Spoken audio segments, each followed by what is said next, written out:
व्यय को स्थगित कर दिया गया है, कम कर दिया गया है, उसको अस्वीकृत कर दिया गया है। यानी जो जो बजट पेश किया गया था उस बजट में यदि किसी खर्च को, व्यय को या अनुदान की मांग को, या मैं अनुदान मांग ही लिख दूं, यदि अनुदान मांग को अस्वीकृत कर दिया गया है या कम कर दिया गया है तो गवर्नर के पास ये पावर है कि वह क्या कर सकता है, इस मांग को या इस अनुदान मांग को स्वीकृत कर सकता है, पुनः उसको क्या दे सकता है, पुनः स्वीकृति प्रदान कर सकता है। और आप समझते हैं कि जब पुनः स्वीकृत किया जाएगा उसे, तो यह किसी न किसी तरह से गवर्नर की शक्तियों को बढ़ाने का काम करेगा। यानी यहाँ पर गवर्नर की शक्ति क्या हो गई, विधानमंडल से ऊपर हो गई है। ठीक है, तो इस तरह की ये शक्तियाँ हैं। इसके बाद ये सारी कैसी हैं, मैंने पहले ही बताया, विवेकाधीन, स्व विवेकी शक्तियां हैं। किसकी, और भी हैं, और भी हो सकती हैं, तो पूरी लिखने की आवश्यकता नहीं है, आप समझ कर चल रहे हैं, जो जो मेन है वो लिखें। वित्तीय शक्तियों के बाद हम देख रहे हैं विशेष जो दायित्व है। यानी हमने बात की थी कि पहली जो शक्ति हमने पढ़ी थी, 3 प्रकार की शक्तियों में पहली जो शक्ति पढ़ी थी, वहां मंत्रणा करना, और उस मंत्रणा को मानने के लिए गवर्नर बाध्य माना जा रहा है। लेकिन इन विशेष उत्तरदायित्व को अगर हम देखें, जो तीसरी उसकी शक्ति है,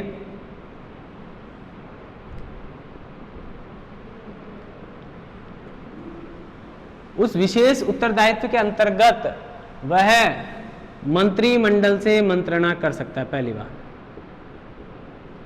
मंत्री परिषद से, मंत्री परिषद से क्या करेगा, मंत्रणा करेगा। ठीक है, लेकिन मंत्रणा मानने के लिए बाध्य नहीं है इन विषयों में। जो मंत्रणा मानने के लिए क्या नहीं है, बाध्य नहीं है।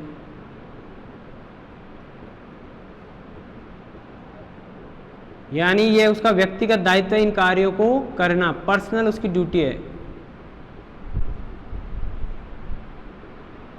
ठीक है, अब इनके अंतर्गत क्या क्या आ रहे हैं। सबसे पहली बात तो आती है कि जो भी, अब वहां पर हमने बात की थी एसटी क्षेत्र की और ओबीसी क्षेत्र की, या कोई अन्य सूचीबद्ध जो कोई क्षेत्र है उसके बारे में। यहां पर हम बात करें अल्पसंख्यकों की। अगर अल्पसंख्यकों के हितों को किसी प्रकार की हानि हो रही है तो ये गवर्नर की व्यक्तिगत जिम्मेदारी मानी जाएगी। व्यापारियों के विवादों का भी निपटारा, या विवादों के साथ साथ उनके हितों को,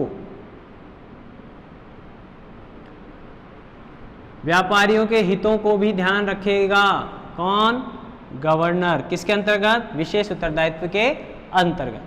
तीसरा है देशी जो शासक हैं उन शासकों के हितों और प्रतिष्ठा का भी ध्यान रखेगा गवर्नर। हितों व प्रतिष्ठा का ध्यान रखेगा कौन, गवर्नर। आप समझ सकते हैं कि देशी शासकों को संतुष्ट रखना क्यों आवश्यक था, क्योंकि अगर क्रांति होगी तो वह क्रांति कहाँ होगी, या पूर्व में भी जो क्रांति की गई है वह देशी शासकों के द्वारा ही की गई थी। तो अगर आप देशी शासकों को संतुष्ट नहीं कर पाएंगे, उनके हितों का ध्यान नहीं रख पाएंगे, तो ज़्यादा परिस्थितियां ऐसी कठोर हो जाएंगी कि ब्रिटिश शासन को शासन करने में दिक्कतों का सामना करना पड़ सकता है। इसलिए इनके हितों को ध्यान में रखते हुए ब्रिटिश गवर्नमेंट ने इसे गवर्नर के विशेष उत्तरदायित्व के अंतर्गत रखा था, ताकि प्रशासन को बड़ी आसानी से प्रशासन के द्वारा बड़ी आसानी से कार्य किया जा सके। आगे हम देखते हैं कि इनके अलावा और भी दायित्व रहे हैं इनके, उनमें सबसे बड़ा जो दायित्व रहा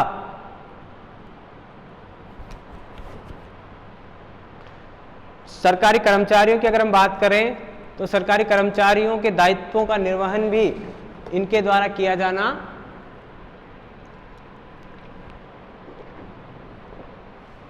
जाना चाहिए। आगे देखें, सरकारी कर्मचारियों के दायित्व भी यही देखेंगे।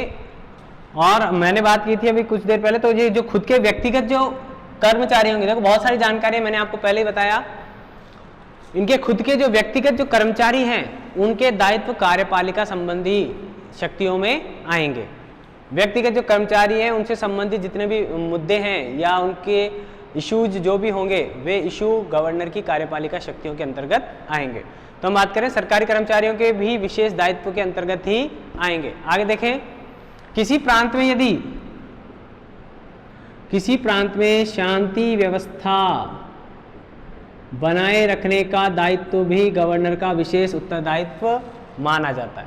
तो वह ऐसे कारण जिनसे शांति व्यवस्था स्थापित हो सके ऐसे कार्य भी करेगा, या जिन्होंने शांति व्यवस्था को भंग किया है उन्हें दूर करने के लिए भी प्रयास करेगा। उन्हें दूर करने के प्रयास भी कौन करेगा? गवर्नर करेगा। ये इसका दूसरा महत्वपूर्ण उत्तरदायित्व माना जाता है। तीसरा जो अन्य कार्य है जो इसे केंद्र से जोड़ने का, जो राष्ट्रपति और राज्यपाल के संबंधों को इंडिकेट करता है या उनकी तरह भारत की वर्तमान प्रशासनिक व्यवस्था से समानता रखता है कि गवर्नर जनरल के द्वारा दिए गए आदेशों का पालन करना, निर्देशों का पालन करना भी इसका दायित्व माना गया है। गवर्नर जनरल के द्वारा प्राप्त आदेश या निर्देश की पालना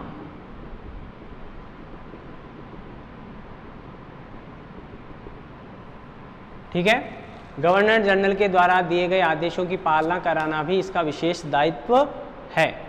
आगे चलें, आप एक इंपॉर्टेंट बात लिख लें, यदि इसी से संबंधित है, यदि किसी प्रांत में शांति व्यवस्था नहीं हो रही है सुचारू, यदि राज्यपाल, आप ध्यान दें इस बात पर, यदि राज्यपाल तो मैंने गलत लिख दिया, यदि, क्योंकि मुझे बार बार याद आ रहा है, यदि गवर्नर यह सिफारिश कर दे कि किसी प्रांत विशेष में संविधान के अनुसार संचालन किया जाना संभव नहीं है तो गवर्नर ऐसे समय में उस राज्य या उस प्रांत की प्रशासनिक व्यवस्था को अपने हाथों में ले लेगा। समझ में आ गई आपको बात? इसके अंतर्गत क्या करेगा वो? या तो विधानसभा को विघटित कर देगा, मंत्रिमंडल को बर्खास्त कर सकता है, मंत्रिपरिषद को बर्खास्त कर देगा, सरकारी जितने भी डिपार्टमेंट हैं उनको अपने नियंत्रण में लेगा। सिर्फ किसको नहीं लेगा? सुप्रीम कोर्ट को नहीं लेगा। यानी संवैधानिक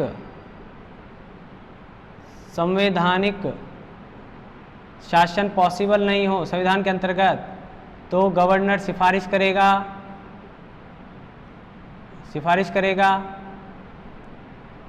और उसके आधार पर वह प्रांत की समस्त प्रशासनिक शक्तियां अपने हाथ में ले लेगा। समस्त प्रशासनिक शक्तियां अपने नियंत्रण में ले लेगा। किसको छोड़कर? हाई कोर्ट को छोड़कर। ठीक है, ये हमने गवर्नर की पूरी प्रशासनिक शक्तियों का अध्ययन किया। तो आप ध्यान रखें कि ये गवर्नर एकमात्र व्यवस्था है। अब इसके साथ साथ आएगी आगे मंत्री परिषद, और मंत्री परिषद की बात कर लेते हैं। मंत्री परिषद जैसा कि आपको पता है, अभी बात कर लेते हैं।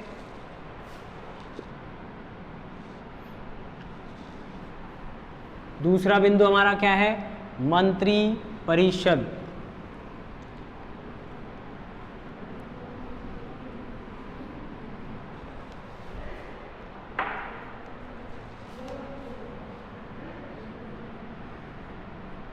मंत्री परिषद, ठीक है। मंत्री परिषद गवर्नर की सहायता के लिए बनाई गई थी, पहली बात, ठीक है। प्रशासनिक कार्यों में सहायता, ठीक है। कौन नियुक्त करेगा? नियुक्त कौन करेगा? वही सारे सिस्टम है। नियुक्त कौन करेगा? गवर्नर। हटाएगा भी कौन? गवर्नर। लेकिन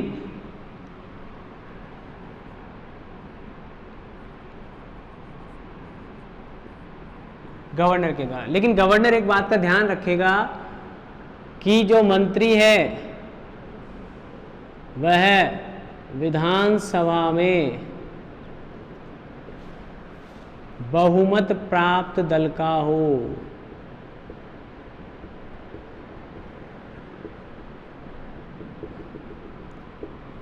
ठीक है, मुख्यमंत्री भी वहीं से बनेगा, मंत्री भी वहीं से बनेगा, मुख्यमंत्री की सलाह पर मंत्री बनाए जाएंगे। ठीक है, इनके वेतन भत्तों में कोई चेंज नहीं होगा। मंत्री किसी एक सदन का सदस्य होना चाहिए।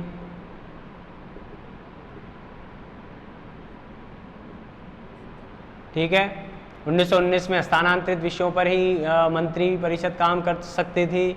यहाँ ऐसा कोई डिवाइडेशन नहीं है। ठीक है, मंत्री परिषद की संख्या निश्चित नहीं थी। मंत्री परिषद में मंत्रियों की जो संख्या है वह क्या नहीं है, निश्चित नहीं है। निश्चित नहीं है तो कहीं पर 3 भी हैं, कहीं पर 12 भी हैं। उड़ीसा में 3 और बंगाल में 12। आज निश्चित कर दी गई, आपको पता है। ठीक है, आज मंत्रिमंडल की सदस्य संख्या, मंत्री परिषद की सदस्य संख्या निश्चित कर दी गई है, लेकिन यहाँ ऐसी कोई संख्या निश्चित नहीं की गई है। इन्हें हटाया भी जाएगा इनके द्वारा, गवर्नर के द्वारा। ये उत्तरदायित्व क्या रहेगा इनका, जनहित के मुद्दों को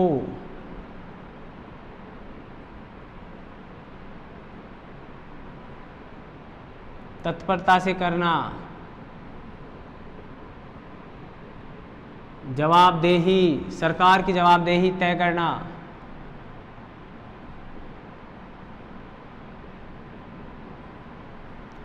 जवाबदेही तय करना, क्योंकि लोकप्रिय मंत्री हैं, निर्वाचित मंत्री हैं, जनता से सीधा इनका जुड़ाव है, और उस सीधे जुड़ाव के द्वारा सरकार की उम्मीदों का ध्यान रखना या सरकार की भूमिका कैसी चल रही है उस भूमिका का अध्ययन करना, और इसके साथ साथ अपने क्षेत्र के प्रशासन का भी ध्यान रखना।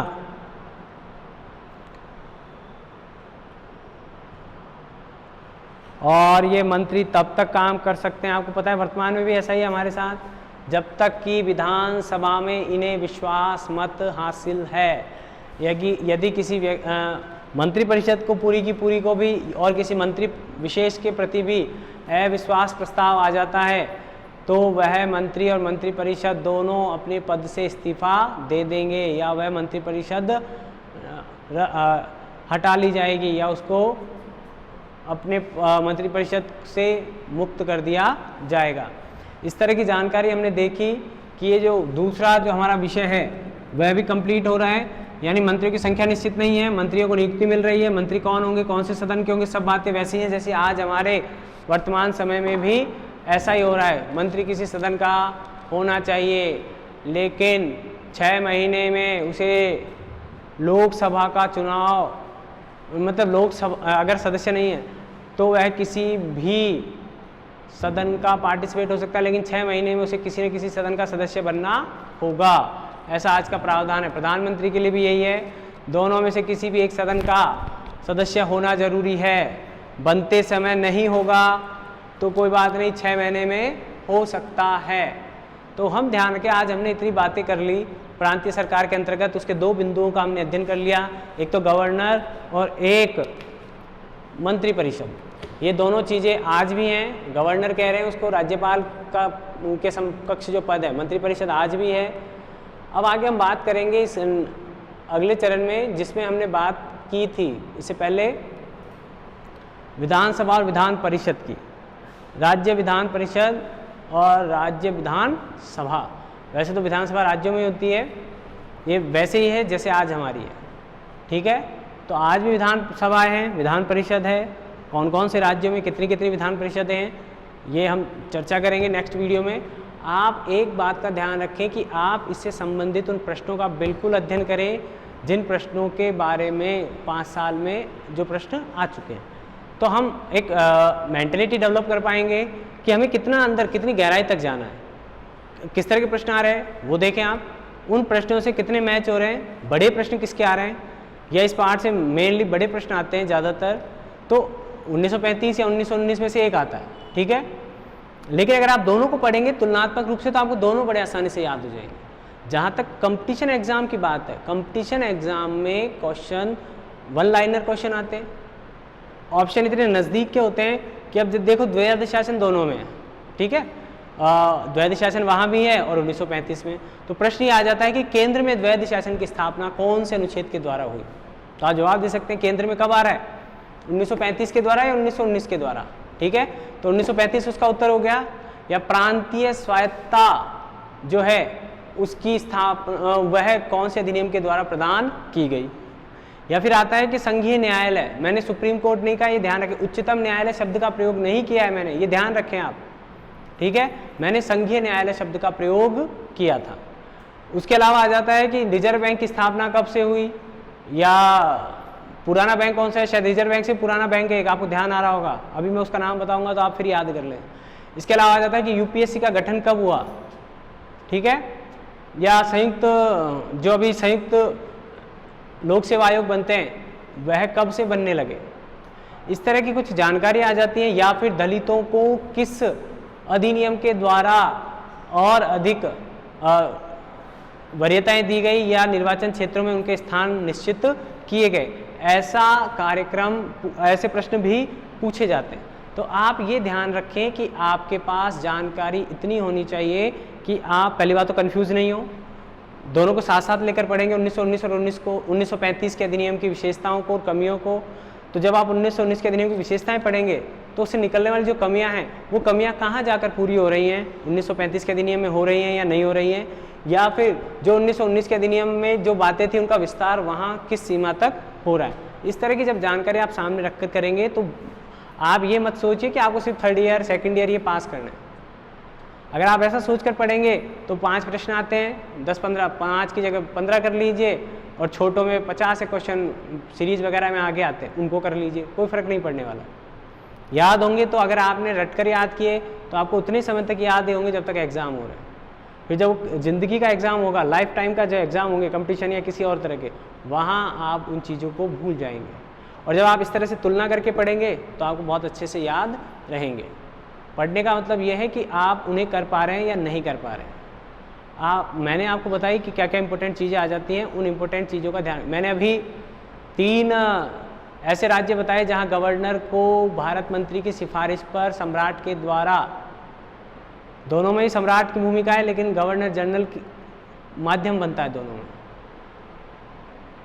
3 प्रांतों के अलावा जो शेष प्रांत बच गए, ब्रिटिश प्रांत 8 बच रहे हैं, ठीक है, तो उन 3 कौन कौन से नाम है वो देखें आप। ऐसे पूछा गया, ब्रिटिश प्रांतों की संख्या पूछी गई है, ब्रिटिश प्रांतों से बनने वाले, अभी जब आगे चलेंगे तो ब्रिटिश प्रांतों में भी चुनाव होंगे, और उन ब्रिटिश प्रांतों में कौन कौन चुने गए हैं, कितने ब्रिटिश प्रांतों में कितनी सीटें थी, ऐसा प्रश्न पूछा गया है, ठीक है। तो ये प्रश्न डायरेक्ट पूछे गए, कन्फ्यूजिंग इतने हैं कि साथ साथ चल रहे हैं। चीफ कमिश्नर प्रांत ब्रिटिश प्रांतों में नहीं गिने जाएंगे, ये भी ध्यान कर लें आप, ठीक है। और अगर प्रश्न आ जाता है कि कुल बताइए ब्रिटिश प्रांतों के कुल सदस्य संख्या, तो कुल का मतलब वहाँ वो दोनों को जोड़ने का प्रयास कर रहा है, चीफ कमिश्नर प्रांत भी और ब्रिटिश प्रांत भी। चीफ कमिश्नर प्रांत मैंने बताए 6 हैं, और वे 6 कौन से हैं, जैसे आज के केंद्र शासित प्रदेश हैं, ठीक है, यानी ऐसे प्रांत जिनकी डायरेक्ट व्यवस्था केंद्र सरकार के द्वारा की जा रही है। तो आप देखिए, मैं कुछ छोड़ने का प्रयास नहीं कर रहा हूँ, मेरी कोशिश ये है कि ज़्यादा से ज़्यादा आपको जानकारी मिले, ज़्यादा से ज़्यादा समझ में आए, और लिखने का भी सिस्टम वही रख रहा हूँ कि जिससे आपको एक बार पढ़ने के बाद दोबारा जब आप उसको पढ़ें, मैंने 1919 के अधिनियम में भी उससे पहले गांधी जी की जो मांगे रखी थी हमने 11 सविनय अवज्ञा आंदोलन शुरू होने से पूर्व, उन 11 मांगों के लिए भी हमने उन 11 मांगों। अब हम प्रांतीय सरकारों के अंतर्गत 2 हमारे जो टॉपिक बच गए हैं मेन, संगठन या संरचना के अंतर्गत, उनकी जानकारी लेंगे, विधानसभा और विधान परिषद, ठीक है। विधानसभा और विधान परिषद से हमारा तात्पर्य है, जैसा कि आज भी हमारे पास राज्य विधानसभा है और विधान परिषद है। आगे ध्यान रखें आप, विधानसभा और विधान परिषद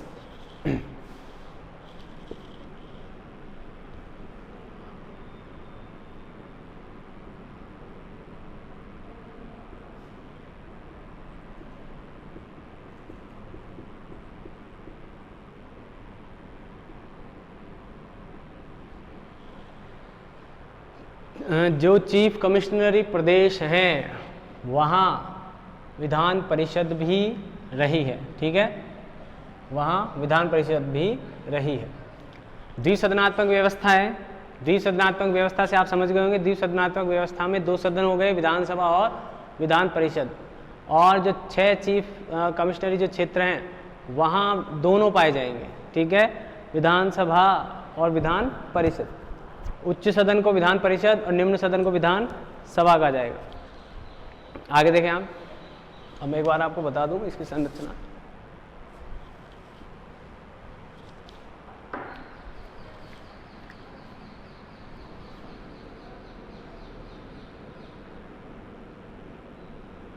बंगाल,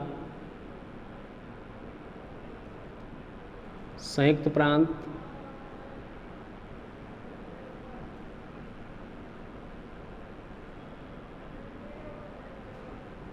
मद्रास, बम्बई,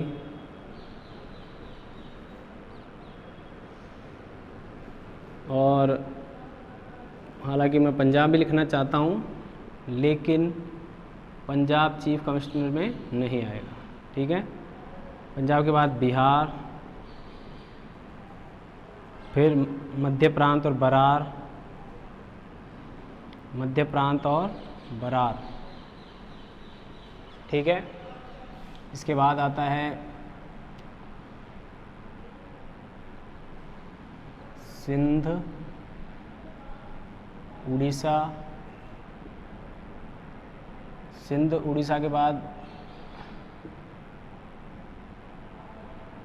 उत्तर पश्चिमी सीमांत प्रांत,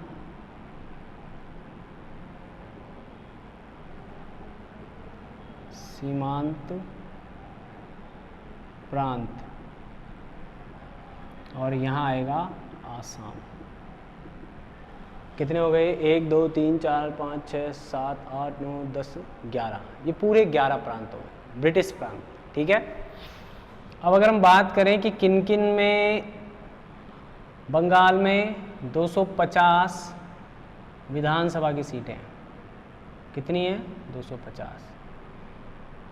संयुक्त प्रांत में 228, मद्रास में है 215, बॉम्बे में 175, पंजाब में भी 175, बिहार में 152, ठीक है, मध्य प्रांत और बरार में 112, असम में 108, सिंध में 60, उड़ीसा में 60, और यहाँ है 50। तो आपको ध्यान रखना चाहिए कि आपके ये किस में है, ये सारी चीज़ें विधानसभा सीटें। और अब मैं जो विधान परिषद हैं उनके आगे बता देता हूँ।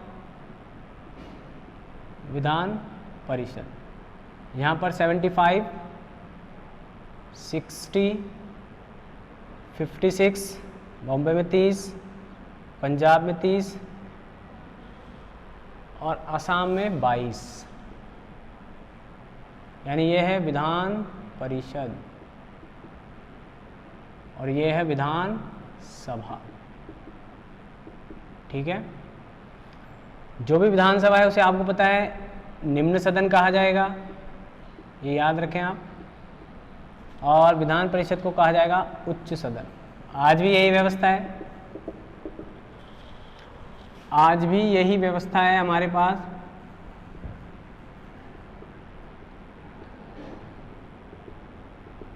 ये याद रखना इसलिए आवश्यक है क्योंकि ये पूछे गए हैं, संख्याएं पूछी जाती हैं बड़े एग्जाम्स जब होते हैं, ठीक है। तो आपको ये ध्यान रखनी है कि हमें कमी कोई नहीं रखनी है, हमें अपना काम करना है अच्छे से, और वो काम करते समय हमें यही ध्यान रखना है कि हमारा टारगेट क्या है, कहाँ जाना चाह रहे हैं, और उस टारगेट के अंतर्गत हम अपने आप को मजबूत कर पा रहे हैं या नहीं कर पा रहे हैं। तो जैसे मैंने आपको बताया कि 6, अब आप समझ गए होंगे जो चीफ कमिश्नरी प्रदेश कौन से हैं, बंगाल। अब इसको याद कैसे रखेंगे, पहले मैंने करा है ये एक साथ रखें आप, इसके बाद ये और इसको एक साथ रखें, ठीक है। उसके बाद 2 जॉइंट है हमारे पास, वैसे तो इसके साथ रख सकते थे आप, एक जॉइंट तो ये है जहाँ दो चीज़ें आ रही हैं, सीमांत जुड़ने की बातें आ रही हैं ये, और फिर जो बच गया वो पंजाब, सिंध, उड़ीसा, आसाम। तो ये बात ध्यान रखें, आप इनको याद कर लें। याद करने के बाद ये सीटें याद कर लें, मैंने क्रम से लिखी हैं, ज़्यादा से कम की ओर, ज़्यादा से कम की ओर, तो आपको याद हो जाएंगे। बहुत आसान चीज़ें हैं, कोई बड़ी डिफिकल्ट बात नहीं, याद करेंगे तो याद हो जाएगा। तो ये काम हुआ हमारा, इस तरह का वर्गीकरण किया गया। ये तो क्षेत्र के आधार पर किया गया। जब आगे बातें होंगी तो जातिगत आधार पर भी होगा। जब संविधान सभा बनेगी हमारी वहाँ पे बाद में भी, उसमें भी जाति, क्षेत्र, धर्म, इनके बजाय जाति, मुसलमानों को, कांग्रेस को, यानी पार्टी के आधार पर और संप्रदाय के आधार पर सीटों का अलॉटमेंट होगा, और उसके बाद चुनावों में परफॉर्मेंस देखी जाएगी। वो आगे की बात है, अलग बात है। लेकिन अभी तक ये डिवाइडेशन है, 6 प्रांत हो गए। सीधा प्रश्न आएगा, कौन कौन से 6 प्रांत चीफ कमिश्नर प्रांत कहलाते थे? टोटल ब्रिटिश प्रांत कौन कौन से थे? या सबसे ज़्यादा सीटें किस प्रांत में थी? सबसे ज़्यादा न्यूनतम सीटें किस प्रांत में थी? या फिर प्रश्न, उच्च सदन किसको कहा जाता था, निम्न सदन किसे कहा जाता था? आगे देखें आप। इसके बाद अगर हम चलें, इसके बाद आगे देखेंगे,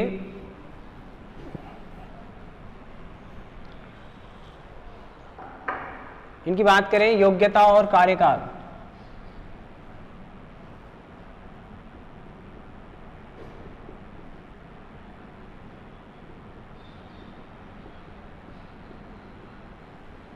तो अगर विधानसभा की बात करें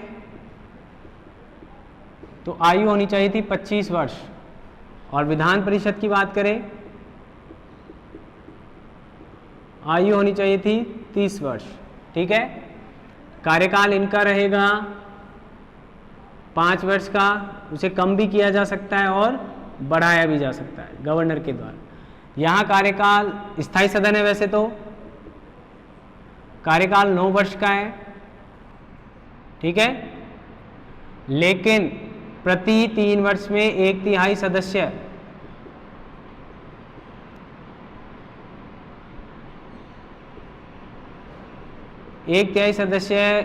हट जाते हैं या इस्तीफा दे देते हैं या अलग कर दिए जाते हैं। ये जानकारी हमारे लिए यहाँ पर बहुत इंपॉर्टेंट है, हमारे यही काम आ रहा है अभी। तो अगर हम बात करेंगे कि 1935 के अधिनियम की कौन कौन सी बातें भारतीय संविधान में वर्तमान में, इस तरह का सिस्टम हमारे यहाँ रहा है।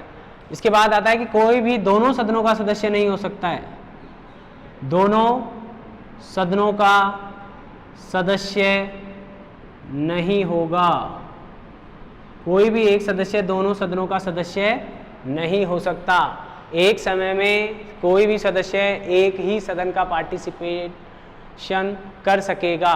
वर्तमान में भी भारतीय राजनीतिक व्यवस्था में यही व्यवस्था है कि किसी भी सदन का सदस्य हो सकता है, लेकिन दोनों सदनों का सदस्य नहीं हो सकता।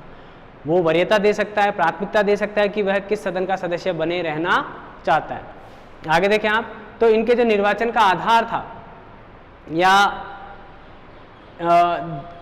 किस आधार पर ये वोटिंग हो रही है या किस आधार पर इनका सिलेक्शन हो रहा है, अगर उसको ध्यान में रखेंगे तो सिलेक्शन का आधार जो है योग्यता। वैसे तो एक बात और बता दूं, योग्यता का तात्पर्य विशेष कोई योग्यता नहीं है, उस निर्वाचन क्षेत्र में जहां से चुना जाएगा। निर्वाचन क्षेत्र में 120 या 180 दिनों के लिए निवास करना अनिवार्य होगा। डेज का, दिनों का। ठीक है। यानी जिस निर्वाचन क्षेत्र में आप तैयार हैं या जिस निर्वाचन क्षेत्र में आपका सिलेक्शन होना है या चुनाव लड़ने के लिए आप तैयार हो रहे हैं, उस निर्वाचन क्षेत्र का निवासी होना जरूरी होगा। और वह निवास की अवधि 120 से 180 दिन की हो सकती है। तो इस बात का ध्यान रखें, यह भी एक अलग योग्यता है। बहुत सारी जानकारियां हैं जो आपको पता होनी चाहिए। ठीक है। राइटिंग का थोड़ा अभ्यास करना है, वो कर लें आप मेरे साथ। ठीक है। तो आप भी ध्यान रखें कि अगर आप किसी चुनाव को लड़ना चाह रहे हैं, कहीं पर निर्वाचित होना चाह रहे हैं विधानसभा या विधान परिषद के माध्यम से, तो आपको उस क्षेत्र में निवास करना होगा।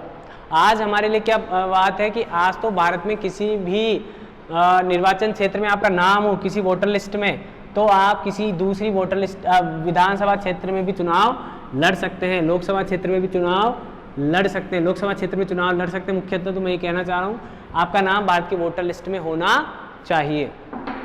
तो आगे हम जो बात करें तो निर्वाचन का जो आधार था,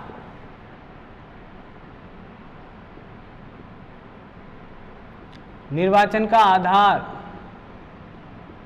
वयस्क मताधिकार को नहीं रखा कि आप वयस्क हो गए आप वोट, वयस्क मताधिकार नहीं था, सार्वभौमिक वयस्क मताधिकार नहीं था, यानी आपकी योग्यताओं के आधार पर आप वोट नहीं दे पा रहे हैं। वैसी आप वहाँ पर आर्थिक या कर, संपत्ति या कर के आधार पर वोट देने की क्षमता प्राप्त कर सकते हैं। जरूरी नहीं है कि सभी। आज भारत में जो भी व्यक्ति 18 साल का हो जाएगा और जिसका नाम वोटर लिस्ट में आया हुआ है वो वोट दे सकता है भारत, ठीक है। लेकिन उस समय ऐसा नहीं था। यहाँ पर सभी वयस्कों को बराबर वोट देने का अधिकार दिया गया। वहाँ कोई ऐसी योग्यता इसको एज को योग्यता नहीं माना गया। यानी आप जितना ज़्यादा संपत्तिवान होंगे, जितने ज़्यादा टैक्स देते होंगे, या तो ये तो कई बार विधानसभा में योग्यता बन जाती है। विधान परिषद में भी कई बार कृपा के आधार पर कोई राय बहादुर हो या कोई बड़ा समाज का प्रतिष्ठित व्यक्ति हो या जिसने ब्रिटिश सरकार की मदद की हो, क्योंकि हम बात करें कि विधानसभा के तो सभी सदस्यों का निर्वाचन होता था चुनाव के माध्यम से, ठीक है, निर्वाचन होता था। और विधान परिषद में मनोनीत होकर जाते थे कुछ सदस्य, जरूरी नहीं सभी, कुछ सदस्य ज़्यादा, चुनाव के अलावा कुछ सदस्य जो मनोनीत होते थे और वो मनोनीत होने का आधार था ये, ठीक है। वोटिंग देने का आधार भी था कई बार मनोनीत होने का आधार भी यही था, ठीक है। तो ब्रिटिश सरकार मनोनीत करती थी ने, तो इस तरह से कोई फिक्स क्राइटेरिया नहीं था जिसके आधार पर आप वोट दे सकें या चुनाव में खड़ा हो सके। वहाँ पर अलग अलग संप्रदायों के आधार पर, जातिगत आधारों पर भी इस तरह का निर्धारण किया गया था। अब आगे देखें आप, विधायी शक्ति, अब हम इनका प्रशासन का प्रशासनिक दृष्टिकोण पर वर्गीकरण करेंगे तो 3 आधार हैं। ये तो हम बात कर रहे हैं, अभी तो हमने संगठन किया है, सीटें निर्धारित की हैं। अब आगे हमारा काम है कि किस तरह से हम प्रशासनिक और वित्तीय और कार्यपालिक व्यवस्थापिका की शक्तियों का वर्गीकरण करेंगे। जल्दबाजी में मेरा काम थोड़ा सा बिगड़ जाता है। जो मेरे से पढ़ते हैं उनको पता है कि मैं इतना धीरे नहीं बोलता हूँ, मेरी आदत ही नहीं है, ठीक है। आगे देखें आप, अब अगर हम विधानसभा और विधान परिषद की बात करेंगे तो जिन राज्यों में आज भी हमारे यहाँ विधानसभा ज़्यादा प्रभावी है, विधान परिषद इतनी प्रभावी नहीं है, तो हम बात कर रहे हैं कार्यपालिका जो शक्तियाँ हैं या विधायिका की जो शक्तियाँ हैं या वित्तीय जो शक्तियाँ हैं या उन पर नियंत्रण लाने का जो काम है उनकी बात करेंगे। आगे देखें आप, तो सबसे ज़रूरी है व्यवस्थापिका की शक्तियाँ। व्यवस्थापिका कह दूँ या विधानसभा कह दूँ, ठीक है, आपको पता होना चाहिए।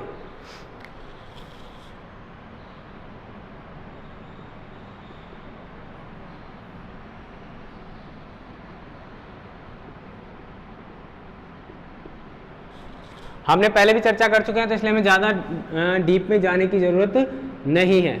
पहली जो बात है, पहली जो हम चर्चा कर रहे हैं वो है सूची या विषयों का बंटवारा जो किया गया था, उसमें एक तो है राज्य सूची। मैंने आपको इसके विषय बताए थे, ठीक है, 54, और समवर्ती सूची।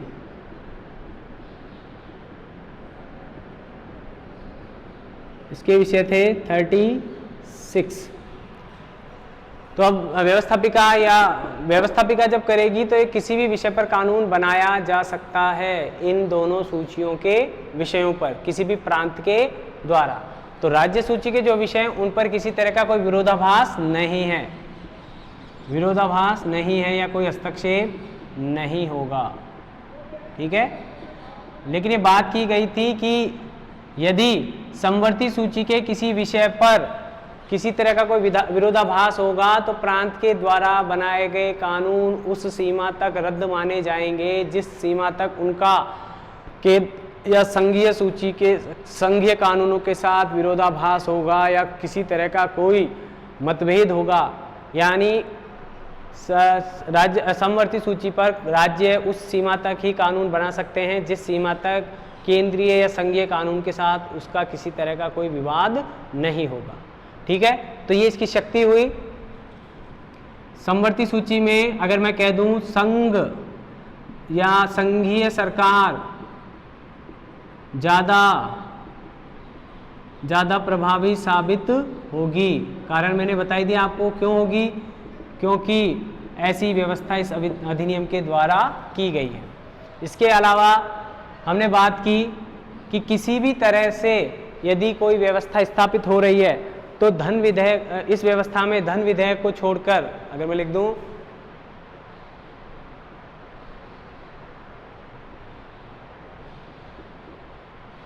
धन विधेयक को छोड़कर सभी विधेयक दोनों सदनों में प्रस्तुत किए जाएंगे, तो ये भी इसका एक व्यवस्थापिका संबंधी कार्य या शक्ति है। इसके अलावा अगर हम बात करते हैं कि व्यवस्थापिका के अंतर्गत गवर्नर के द्वारा अपनी अनुमति के लिए कुछ अधिनियमों को सुरक्षित रखा जा सकता है, यानी गवर्नर जब चाहे जब जिस अधिनियम को अपनी अनुमति के लिए रख सकता है। आगे चले, धन विधेयक के बारे में मैंने बता दिया, दोनों में से किसी भी दोनों सदनों में प्रस्तुत किया जा सकता है, लेकिन धन विधेयक को छोड़कर किसी, मैं लिख दूं, मैं खुद कंफ्यूज हो जाता हूं, फिर आपको बताता हूं, या फिर मैं लिखूंगा नहीं तो आपको याद, धन विधेयक को छोड़कर, ठीक है, क्रॉस कर दिया मैंने, सभी विधेयक को छोड़कर बाकी सभी जो विधेयक हैं दोनों में से दोनों सदनों में प्रस्तुत किए जाएंगे, ये किए जा सकते हैं, दोनों सदनों में प्रस्तुत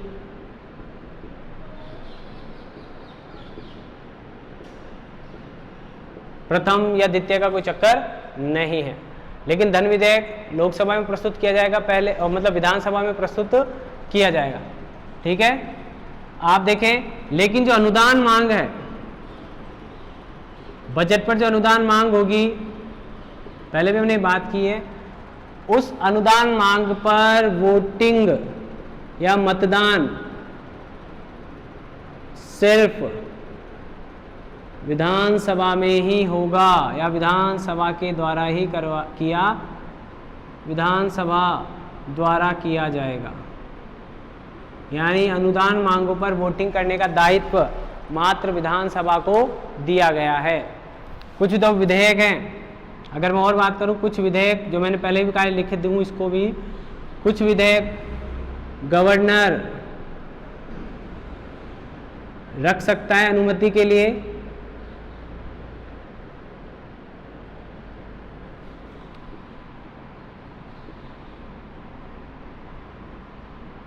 रखे जा सकते हैं। तो आप समझ गए गवर्नर की यहाँ पर इंपॉर्टेंट भूमिका है, गवर्नर यहाँ पर विधेयकों को रख सकता है। आगे देखें आप, गवर्नर अध्यादेश जारी कर सकता है, जैसा कि मैंने पहले ही बताया था। तो ये जो कार्य हैं गवर्नर के, ये व्यवस्थापिका की शक्तियों को या शक्तियों के अंतर्गत आएंगे, उनमें हस्तक्षेप किया जाएगा। यानी प्रांत में इस तरह की व्यवस्थापिका कार्यरत है कि जहाँ गवर्नर की जरूरत पड़ेगी वहाँ गवर्नर अपनी शक्तियों का प्रयोग करेगा, और जहाँ राज्य व्यवस्थापिका की शक्तियों का पालन किया जाना चाहिए वहाँ व्यवस्थापिका अपनी शक्तियों का पालन करेगी। आगे देखें आप, हमने जो बात की है, जहाँ तक मेरा मानना है कि ये इंपॉर्टेंट शक्तियाँ अभी भी हमारे पास, राज्य सूची का जो डिवाइडेशन किया गया है वैसा डिवाइडेशन आज भी है। इसी तरह ये जो समवर्ती सूची पर जो वरीयता है केंद्रीय कानून को दी जा रही है वह आज भी दी जा रही है।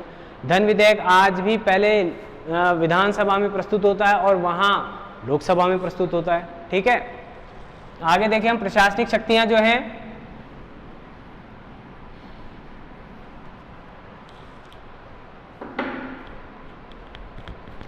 प्रशासनिक शक्तियों के अंतर्गत हम उस कानून बनने के बाद या विधेयक बनने के बाद उसका जो इम्प्लीमेंटेशन होगा या उसको जो लागू किया जाना होगा वह किस तरह किया जाएगा।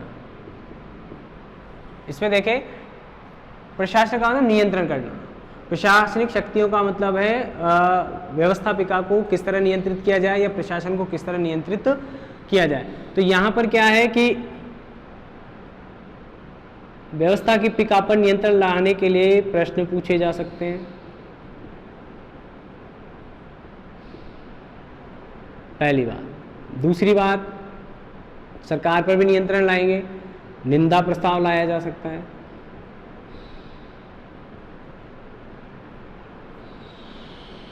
काम रोको प्रस्ताव आ सकता है, ये सब वर्तमान में भी काम करते हैं।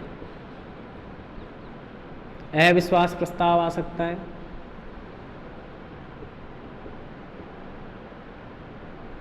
ये जितने भी प्रस्ताव हैं, इन प्रस्तावों के द्वारा कार्यपालिका पर या प्रशासन पर या व्यवस्थापिका पर नियंत्रण रखने का कार्य किया जाता है, यानी उसे नियंत्रित करने का काम किया जाता है। ठीक है, ये जो बातें हैं यानी स्पष्टीकरण देना पड़ता है, और स्पष्टीकरण अगर उचित नहीं हुआ तो आपके निर्वाचन क्षेत्र में आपकी छवि बिगड़ सकती है, और वहाँ या आप संतुष्ट नहीं हुए तो एक काम और है कि अविश्वास प्रस्ताव के आधार पर अविश्वास प्रस्ताव लाकर मंत्री परिषद को बर्खास्त किया जा सकता है। अगर आप विधानसभा में अपना बहुमत खो देंगे या अविश्वास प्रस्ताव अगर पास हो जाता है तो किसी भी मंत्री परिषद को इस्तीफा देना पड़ जाएगा।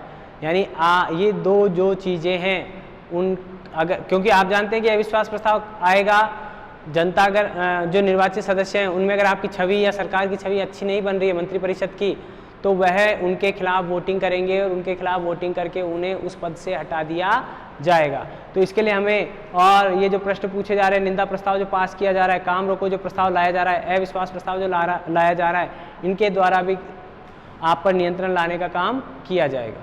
अब आगे हमारी जो कार्य बच रहे हैं वह है वित्तीय शक्तियाँ, प्रांत की वित्तीय शक्तियाँ।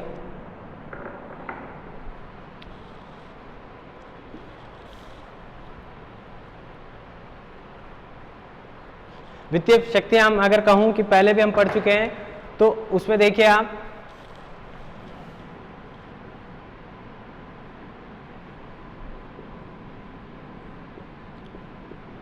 वित्तीय शक्तियाँ इस अधिनियम 1919 के अधिनियम की तुलना में 1935 के अधिनियम के द्वारा प्रांतों को ज़्यादा वित्तीय शक्तियाँ प्रदान की गई थी, यानी उनके लिए अलग से फंड की व्यवस्था की गई थी, या जो फंड इरेज होता था उस फंड को खर्च करने की शक्ति प्रांतीय सरकारों को ज़्यादा दी गई थी।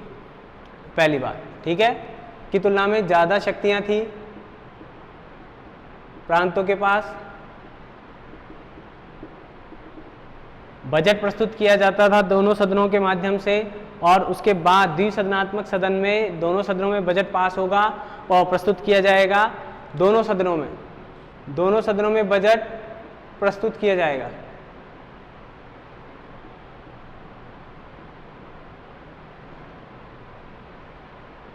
दोनों सदनों में बजट प्रस्तुत किया जाएगा, ठीक है। तो वहाँ पास होने के बाद जब वो पास हो जाएगा, लेकिन वोटिंग करने का राइट किसको दिया गया? सिर्फ विधानसभा को, जो हमने पहले बात की है। यानी जो वित्तीय शक्तियां हैं वहाँ पर दोनों सदन इक्वल नहीं हैं, वहाँ पर अनुदान मांगों में विधानसभा को ज़्यादा मजबूत किया गया है बजाय विधान परिषद के, ठीक है। इसके आधार पर अब हम कह सकते हैं कि हमने प्रांतीय सरकारों का अध्ययन कर लिया है, प्रांतीय सरकारें किस तरह से काम कर रही हैं, या प्रांतीय सरकारों का किस तरह से कार्यप्रणाली काम कर रही थी, या जिसने भारतीय प्रशासनिक व्यवस्था को इतना मजबूत बनाया कि वह आज भी भारतीय शासन व्यवस्था के अंतर्गत काम कर सकता है। अब ये बात मैंने आपको पहले भी बताई है कि भारतीय शासन पद्धति जो है उसके अंतर्गत गवर्नर भी स्वेच्छाचारी शक्ति का प्रयोग कर सकता है, और वो स्वेच्छाचारी शक्ति का एक तरीके से, जैसे मैंने पहले ही बताई थी,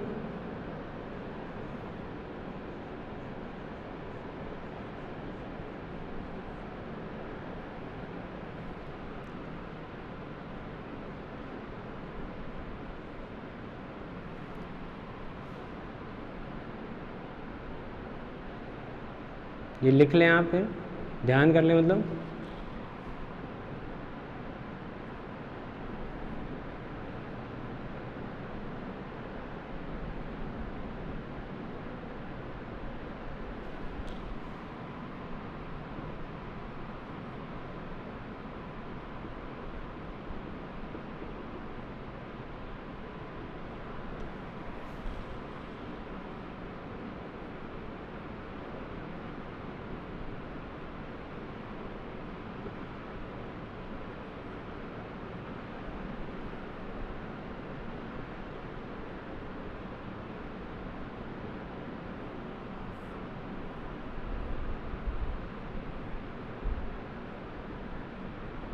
कानून नहीं कि करे ही, कर सकता है। ठीक है, तो आप समझ सकते हैं कि ये नियंत्रण कर रहा है किसको, विधानमंडल को। यानी विधानमंडल अपने आप में स्वेच्छाचारी नहीं हो जाए, इसलिए गवर्नर को कर दिया हमने एक तरीके से। गवर्नर उसको नियंत्रित करने का काम करता है ताकि उसे किसी प्रकार की वित्तीय मांग जो मान लो ब्रिटिश हित में हो या ऐसी कोई मांग जो अति आवश्यक हो उसे हटा देना, क्योंकि हमको हटा देना पॉसिबल नहीं था, क्योंकि हमें पता है कि आर्थिक शोषण या आर्थिक व्यय अंग्रेजों का इतना ज़्यादा था कि उसे संतुलित करना भारतीयों की अत्यधिक हार्दिक इच्छा थी, लेकिन वो कर नहीं पाते थे। क्यों नहीं कर पाते थे? क्योंकि गवर्नर उन खर्चों को या तो बढ़ाने की या उन मांगों को पुनः स्वीकृत करने की पावर रखता था। तो आज आपकी इन शक्तियों का हमने अध्ययन किया, वित्तीय शक्तियों के साथ साथ प्रशासनिक शक्तियाँ जो थी वे और व्यवस्थापिका संबंधी जो शक्तियाँ थी वे विधानसभा की और विधान परिषद की। तो अब आगे हमारा जो टॉपिक रहेगा उसके अंतर्गत हम क्या मूल्यांकन करेंगे इसका कि ये वास्तव में इम्प्लीमेंट हो पा रहा नहीं। एक समस्या तो आपको यही दिख रही है, ये समस्या अपने आप में इसलिए है क्योंकि जब गवर्नर ही सब कुछ करेगा तो फिर विधानमंडलों की ज़रूरत क्या थी। तो आगे हम इसकी भी चर्चा करेंगे कि वास्तव में प्रांतीय स्वायत्तता प्राप्त हुई या नहीं हुई, या प्रांतों को जो जिस संदर्भ में हम 1935 के अधिनियम को याद रखना चाह रहे हैं उस अधिनियम के द्वारा उन अपेक्षाओं पर खरा उतरा गया या नहीं। इनको हम देखेंगे अगले वीडियो में अगली जानकारी के साथ। तब तक आप इसको देखिए और बेहतर अगर इसको कर सकते हैं और जानकारी इसमें जोड़िए। जिस तरह से मैंने क्लासिफिकेशन किया है उस तरह से आप करके रखें तो आसान हो जाएगा। वित्तीयों को अलग पहले ढांचा बनाइए और जो सीटें मैंने बताई हैं विधानसभा और विधान परिषद की उनको भी याद करने का प्रयास करें। और जो कुछ प्रश्न बच रहे हैं हो सकता है मैं एक बार और इसके साथ ऐड करता चलूँगा आगे जब ये टॉपिक हो जाएगा या कल हमारे पास समय बचेगा तो हम जो पिछले 2-5 साल के जो प्रश्न बनकर आ रहे हैं उनको भी देख लेंगे किस तरह का प्रश्न आ रहा है और क्या उत्तर लिखा जाना चाहिए। ठीक है, मिलते हैं अगले वीडियो में, तब तक के लिए पढ़ाई जारी रखिए। Thank you. लेकिन